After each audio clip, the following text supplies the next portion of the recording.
Eu já gravei um vídeo falando como é um projeto aqui no nosso escritório há alguns anos atrás e algumas coisas mudaram. Eu sou Karina Santana, sou arquiteta e estou aqui para dizer para você como é um projeto no escritório Casa de Bem com a Terra em 2022.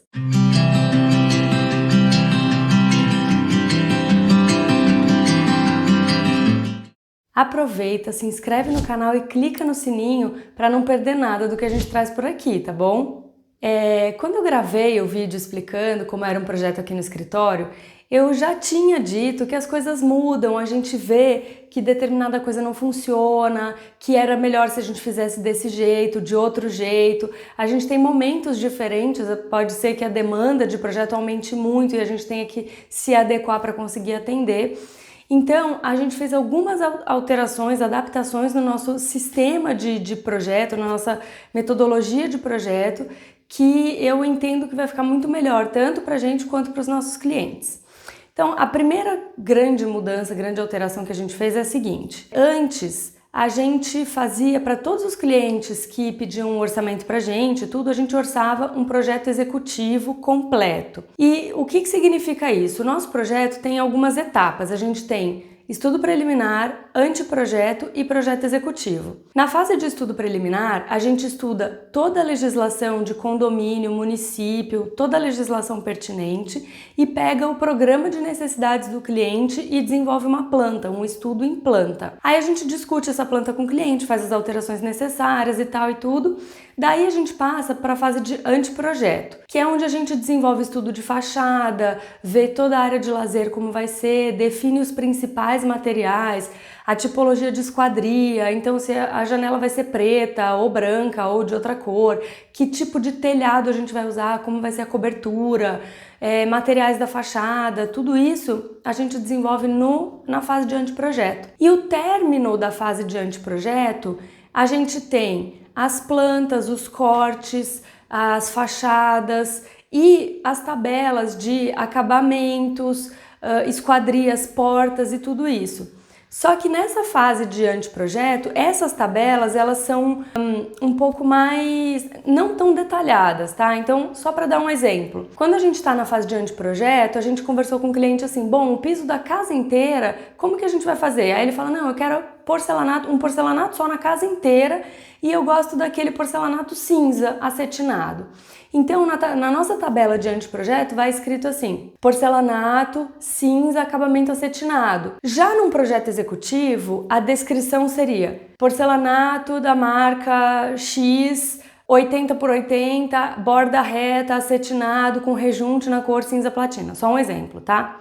E aí vai, assentado com argamassa, blá, blá, blá, blá, blá. Só que, o que a gente viu que está acontecendo? O que a gente chama de anteprojeto, muitos outros arquitetos chamam de projeto executivo. Então, o nosso projeto executivo é um detalhamento muito além do que o mercado está acostumado a chamar de projeto executivo. Então, a gente vê por aí muita gente, mas muita mesmo, chamando de projeto executivo aquele projeto de prefeitura, que são as plantas, os cortes e as fachadas, tá? Então, isso não é um projeto executivo, quando muito um anteprojeto. Então, o nosso anteprojeto já é super completo. E a gente parou de orçar projeto executivo como padrão. Por que isso? Porque quando o cliente faz um projeto com a gente e ele vai depois em outra cidade, em outro lugar, contratar alguém para construir, alguma coisa assim, raramente ele usa o nosso projeto executivo. Ele vai pegar o nosso anteprojeto e vai falar assim, eu vou orçar em EPS, em wood frame e em steel frame,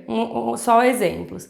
E aí ele vai orçar e vai ver e vai falar assim, bom, eu vou fazer em wood frame. E aí ele vai precisar de um projeto executivo todo feito para wood frame.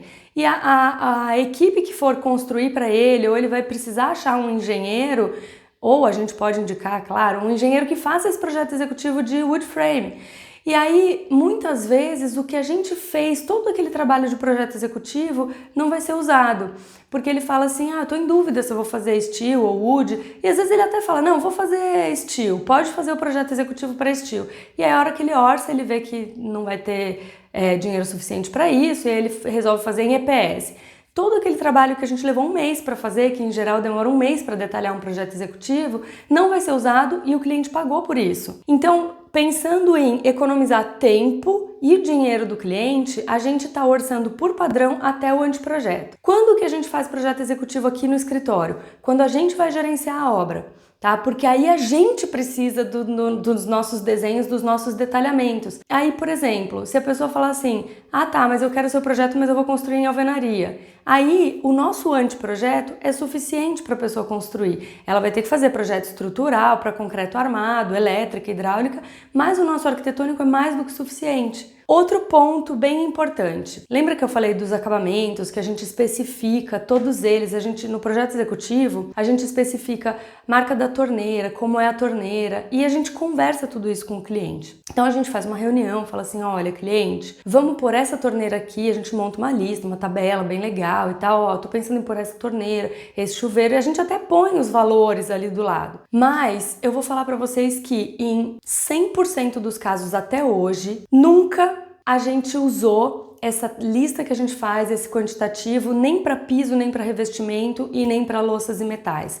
O que acontece é que o cliente vai um dia num home center e às vezes eu vou junto e a gente leva quanto a gente vai precisar de piso para isso, para aquilo outro. Então a gente tem assim, porcelanato cinza, piso vinílico madeirado. E aí a gente vai ver ali na hora o que tem disponível num preço mais acessível. E a gente vai comprar aquele que tá ali mais acessível e mais disponível.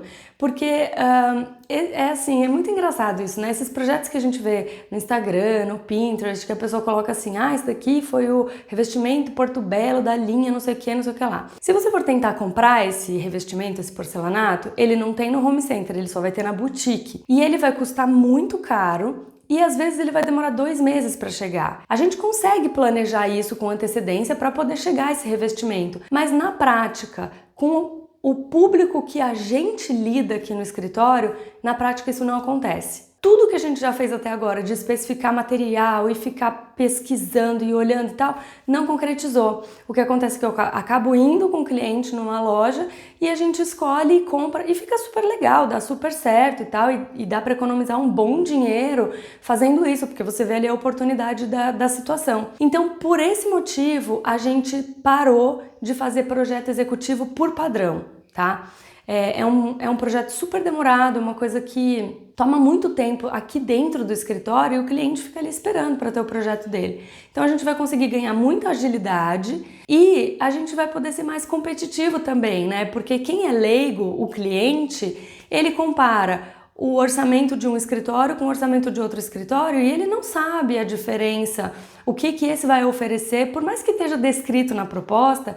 Se um escritório falar assim, eu te entrego um projeto executivo, e a gente falar assim, eu te entrego um projeto executivo, esse projeto executivo é totalmente diferente desse. Então a gente acaba não conseguindo explicar tudo isso, não conseguindo mostrar. Depois que o cliente recebe o nosso projeto executivo, ele fala, eu já ouvi isso várias vezes, tá? Gente, mas vocês fazem tudo isso? É todo esse detalhamento? Sim, é todo esse detalhamento. Então, é por isso que são muitas horas de trabalho. E assim, apesar de ser muito legal a gente fazer todo esse detalhamento, eu tenho visto que ele é muito pouco utilizado. Então, quando que a gente usa todo esse detalhamento executivo? Quando a gente executa a obra, porque aí eu faço esse detalhamento porque eu vou precisar dele para conduzir a obra. E quando não é a gente que conduz a obra, eu vejo que não se usa tudo isso. Então a gente resolveu fazer essa adequação.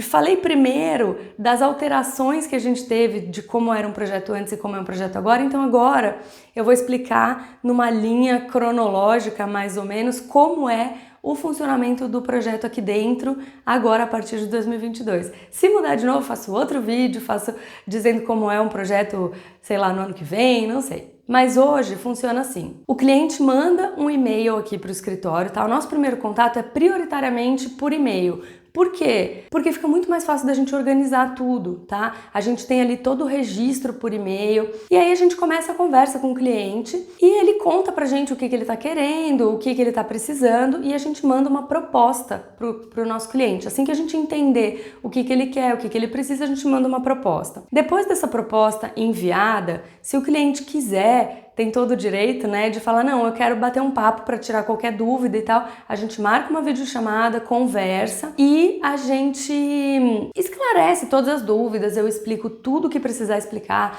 como é o passo a passo do projeto. E eu vou explicar aqui também, mas eu explico também para todos os clientes que precisarem ouvir de mim, assim, ó, cara a cara na tela do computador, né? Então, a gente faz essa primeira reunião e tal, e aí se o cliente resolver, não, então tá bom, então vamos fazer o projeto, vamos fechar. Ele vai responder, vai dar esse aceite por e-mail e a gente envia para o cliente, então, o nosso modelo de contrato e um briefing, que é aquele questionário que a gente tem perguntando quantos cômodos, se na sala vai ter lareira, se vai ter isso, vai ter aquilo e tal. É um briefing bem completo, bem bacana, que norteia bastante a gente. E por mais que o cliente já tenha me contado tudo que ele quer, eu gosto que ele preencha esse briefing, porque às vezes ali tem algumas perguntas que ele não pensou se ele vai querer ou não. Então ali é um momento dele falar assim, ele vai ter que marcar um xizinho se ele quer uma lareira na sala dele, por exemplo. E ele vai falar, não pensei nisso. Ele vai conversar, a família conversa e vê, tá, será que a gente quer uma lareira? Não quer e tal, enfim. E vão pensar em vários assuntos e tópicos que eles não tinham pensado antes, tá? Então, por isso a gente sempre pede esse briefing preenchido. Outra coisa muito importante que a gente tem no briefing é uma aba, é uma planilha, né? Então a gente tem uma aba para móveis existentes. Então, se o cliente quiser aproveitar na casa dele móveis que ele já tem, então assim, ou nem que ele já tem, no meu quarto eu quero uma cama king size. Isso é uma informação muito importante pra gente, porque eu tenho que projetar um quarto que caiba uma cama king size. Então, tanto móveis existentes quanto coisas que já estão pré-estabelecidas. Outro exemplo importante, não, na minha lavanderia eu quero uma máquina de lavar e uma máquina de secar, porque tem muita gente que detesta uma lava e seca, por exemplo. Eu gosto, tá? Mas o assunto não é esse, qualquer hora a gente conversa sobre isso no Instagram. Então, se o cliente quer uma máquina de lavar e uma de secar, eu preciso ter um espaço para isso, e não é em toda a lavanderia que cabe. Então, essas questões são importantes, e aí a gente pede para o cliente pôr uma foto, se for um móvel existente, põe uma foto e tira as medidas, porque na hora que a gente estiver desenvolvendo a planta, eu já vou levar em consideração todos esses móveis já existentes. Bom, aí a gente recebeu então o contrato assinado, briefing, tá tudo certinho, a gente pede 15 dias úteis, até 15 dias úteis para enviar um primeiro estudo. A hora que a gente está com o primeiro estudo de planta e tudo, a gente marca uma reunião com o cliente e aí a gente apresenta o projeto, explica e tal, e a gente conversa, o cliente tira as dúvidas. Não, mas não era assim que eu queria.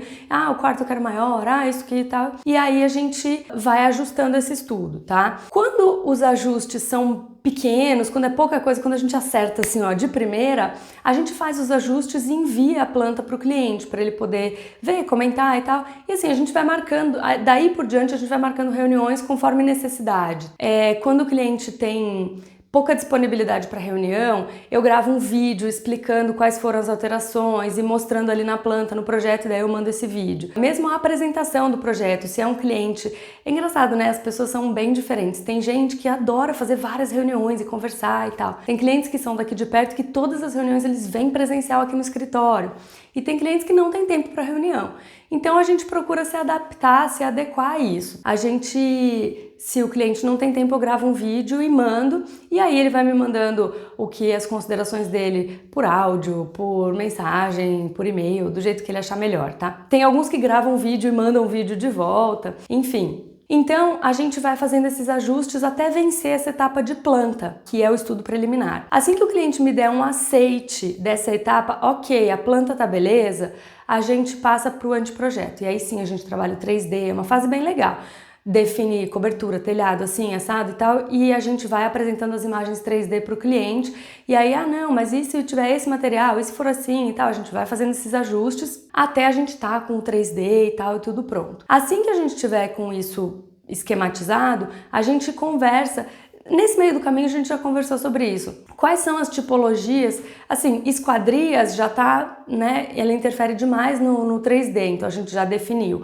Agora, tipo de piso que vai dentro, tipo de revestimento e tudo, a gente conversa daquele jeito que eu te falei. Que eu te falei é boa, né? A intimidade aqui tá tão grande com a câmera que parece que tem alguém aqui na minha frente, mas... E tem, né? Então, daquele jeito, eu quero um porcelanato marmorizado, bege. Eu quero um vinílico amadeirado nos quartos. Então a gente põe essa descrição assim mais simples, porque quando o cliente for no home center fazer a compra, ele vai ter ali as quantidades e tal e tudo. E aí sim, aí a gente monta, a hora que o 3D tá finalizado, a gente monta ali as pranchas com os desenhos técnicos, que são planta, corte, fachada, implantação, planta de cobertura, tudo ali que precisa, e a gente faz o envio das imagens 3D também, e tá finalizada a fase de anteprojeto. Se a gente for fazer projeto de aprovação em condomínio e prefeitura, quando a gente tá com a planta fechada e definido ali a cobertura, a tipologia de cobertura como vai ser, a gente já dá a entrada no condomínio e a gente precisa, via de regra, esperar o condomínio aprovar para depois mandar para a prefeitura. Então a gente espera o condomínio mandar aprovado e aprova na prefeitura, e aí sim a gente entrega o anteprojeto para o cliente, os projetos aprovados, e aí tá finalizada o nosso trabalho aqui no escritório. Às vezes a gente não faz as aprovações, tá? Isso varia muito de cada caso.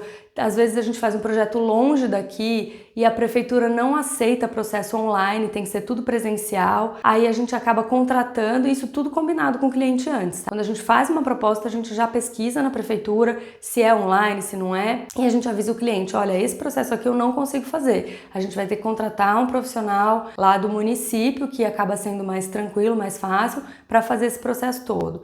Ah, tá bom, tá tudo combinado, então quando a gente faz o processo, a gente finaliza tudo isso, entrega o anteprojeto com os projetos aprovados e tá terminado. Agora, se o cliente falar assim, a gente fechou ali o anteprojeto, tá, mas eu quero que você gerencie a minha obra, eu quero que você cuide da minha obra. Então a gente vai orçar essa obra toda, porque a gente sabe que construir aquele quadrinho expectativa e realidade é bem dinâmico, né? Então a gente orça essa obra, apresenta esse orçamento para o cliente, e aí se ele falar assim, beleza, pode fazer, aí sim a gente faz todos os executivos, todos os detalhamentos que a gente precisa para fazer essa obra. Bom, gente, não sei se tem alguma dúvida, se tiver, escreve aqui. Eu vou abrir uma caixinha lá no Instagram pra gente conversar sobre isso. E é isso, te vejo no próximo vídeo. Tchau!